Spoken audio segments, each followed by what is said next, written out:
All right, gang, it's time for River City Plus. You know, the spot where we have those extended conversations that won't necessarily have that time when we're on air. So I'm hanging out with my man, Coach B. Floyd, Brandon Floyd. I know you as, well, super fit, flashy dresser. He ain't doing it now, but he's also super cowboy. But now you're an author. Right. Bro, really? When we met, how long has it been? It's got to be at least 7 or 8 years. 7, 8 years ago. And it was like, we're inside this gym, Level Up Fitness, and obviously gone through some changes as well. You probably wouldn't know that, but you've transitioned and evolved so much in the time that we met. So right. Tell me about the book. Well, I started writing this book about 2 years ago. I went through what you call an awakening. I went through an awakening with Christ, and throughout that awakening, one thing that I felt like was revealed to me, in the Holy Spirit, was that my story was meant to help people heal and change, and it also was meant to tie into the legacy of what I'm doing. And the deeper that I started to walk into my path of fitness, the more that it has meant more to me. And I came to a point within the evolution of how I've been evolving thus far, is that life and fitness is not just about reps and sets. It's more to it. It's a deeper purpose on why we're here. And being affiliated in the industry for as long as I have, I consider myself a veteran now, like the LeBron James of fitness. I've been around a long time. I felt like it was bigger than I wanted to leave a legacy. And right now, where I'm at in my career, I'm trying to develop a legacy. I want to build a legacy. And then from there, I want to make sure that I stamp my name into the walls of fitness, so that people, when they hear Coach Floyd, it's bigger than just coming into the gym, getting in shape. We're talking about changing the mind, body, and soul, getting people through trauma, trial, and tribulations. A lot of things that I faced in my life that I feel like could help add as an asset to someone, and also help teach people that it's okay to have gone through something in life. And that's literally the things that you go through are the things that are going to help develop you, and also prepare your platform as being a king or a queen, as I say, because I feel like all kings have been tried. So this book isn't like you're telling people fitness tips, how to eat. This is a little bit of a biography. Right, And then it's sharing how these moments in life have shaped you to become what you are. Right, and what I did, as I dealt with a lot of people in the industry, I'm really big on paying close attention to detail when I'm hearing people talk about their issues, their problems, and things of that nature. One of the things that I actually observed, that a lot of things in life stem from childhood. So what I did is I developed this book from there, and I was able to identify moments and instances in my life of childhood that have also molded my development. And then from there, I used the correlation of childhood and trauma, and I tied it with the correlation of success and growth. And from there, throughout the chapters in this book, is about 15 chapters, and I capped my life around early 20s. But once you read the book, you'll be able to tie in detail and knowing how, and actually provide an example of how you're able, like you, Rance, to dwell back on your life and things that happened in your childhood, and actually, instead of figuring out and identifying the trauma, pulling the good out of what that trauma did to allow you to be consistent and stable, and also a fighter in this journey that we call life. Not very consistent. We're working on that. Right. But no, on the real though, because I know people, and like legit first degree, and you talk to people about things that happened to you in your past.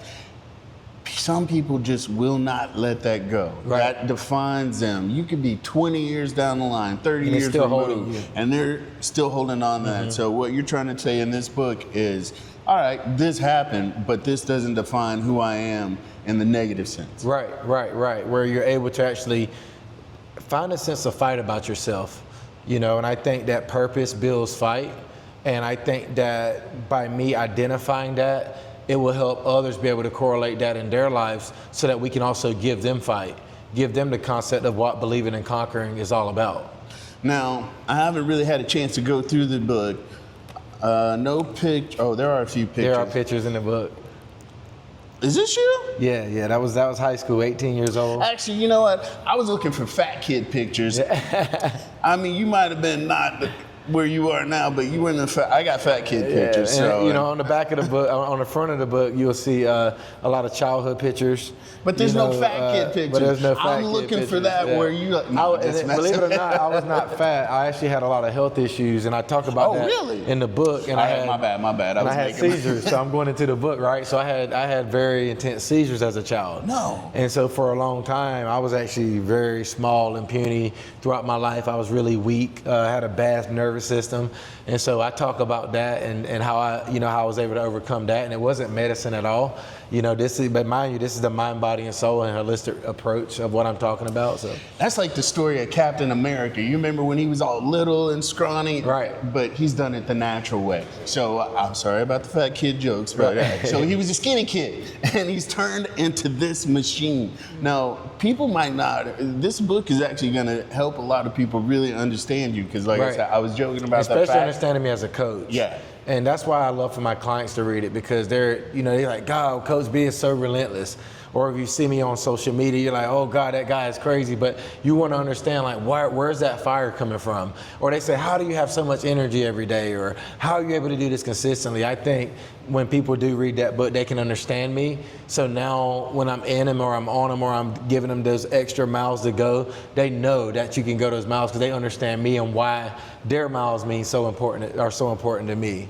So when you first got into this business, did you have that mentality where you were really looking to change people's mindsets? I mean, yeah, you want people to get healthy. No, we're seeing all these before and afters where people were like here and now they've gotten sexified. When you first started, were you more about I'm getting people fit, and it kind of conveyor belt? Well, and I don't mean in a negative. Right. When I first got in this industry, actually it was for finding my identity. Mm-hmm. And I started fitness. I had my first job as a fitness instructor when I was 16 years old. But I've also was a high school athlete, collegiate athlete.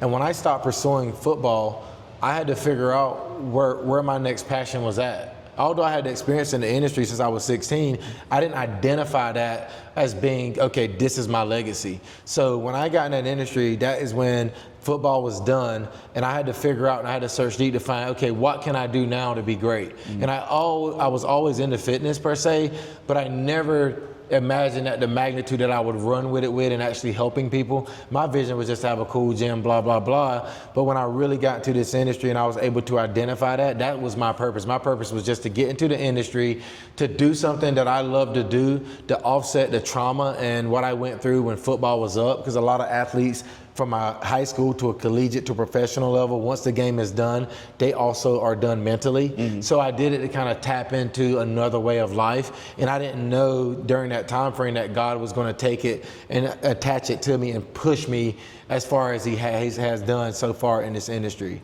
So you say you had this major transformation 2 years ago. Was there anything in particular that caused that, or? Yeah, I mean, no, just life. Life hit me. I ran out of money. I was dealing with a lot of internal things at that time.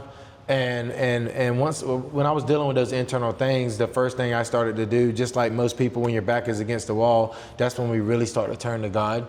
And I didn't necessarily initially do this complete turnaround like, oh, I'm Jesus.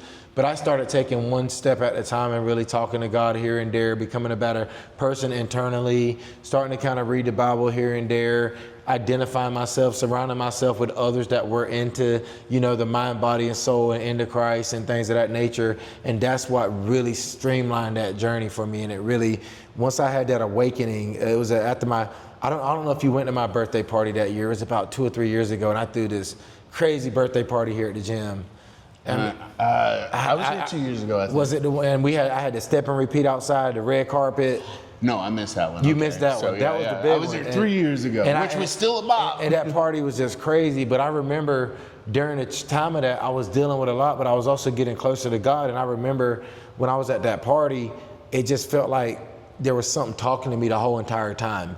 It's like I knew that something was going to happen to me. Mm-hmm. And it wasn't nothing and a bad thing. I just knew that something spiritually, something very strong was going to happen to me. I didn't know what. My son was at the party, my kids. And I was just in this different internal aura headspace. My best friend came in town. It was so weird. And they never drive miles away for just a birthday party. It wasn't even the 40th or the 50th, right? And so when that happened, literally the day after that party was when, boom, I had that awakening. And I talk about this in the book, and I don't want to spoil it, but that's when that awakening and that journey really happened, that really opened the doors. And it's so crazy because all the things that you're asking, you're spot on with what I talk about in Believe and Conquer. So I can't spoil it. All right, so no more questions. No more questions. All right, if people want the book, where can they get it?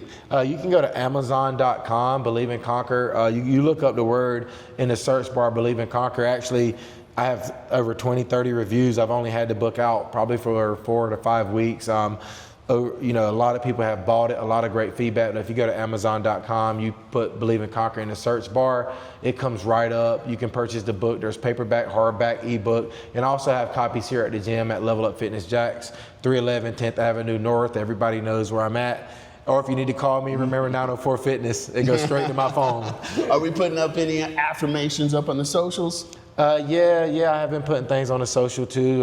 When I'm on my social, if you go to Coach B Floyd or you look up Level Up Fitness Jacks, not only will you see me continuously post random content about the book, but you'll also see me get down and dirty in the gym, and you're also able to actually navigate, especially through Level Up Fitness Jacks, and really look at the complexity of what we do and what I do here at the gym. And it's not just everyday people, it's not just athletes. I mean, we're 8 years old all the way up to 80 now. And this company has grown and developed to that stage where initially it was streamlined, right? We had gluten core, you had body transformation, you had athletes, and everybody wanted to look good. Oh no, now we got, from 8 years old to developing, we also deal with people with health issues, from MS, I mean, you name it. God has really blessed me and put me in a position of having the knowledge to be able to maximize where I'm at and what I can do to help people. And I'm very blessed and I'm very thankful to be here. Well, kudos to you and congrats on the book. We'll talk about the gym in a different conversation, but I'm down for the read. So thanks for hanging out with us, my man. Can I sign it?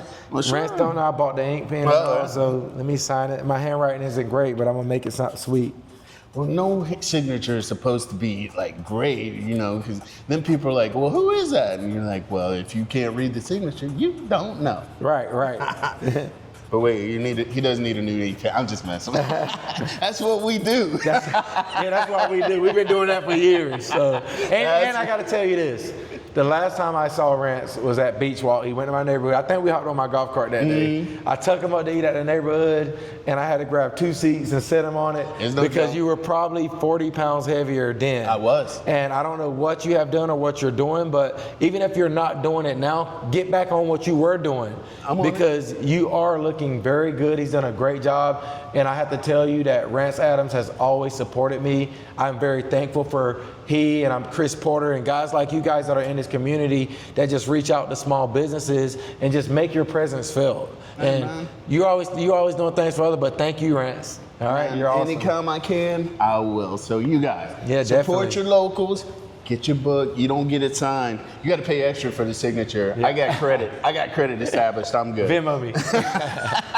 All right, y'all. So make sure you guys stay plugged up. We're going to have some more plus in the near future. But always 9:30 for River City Live.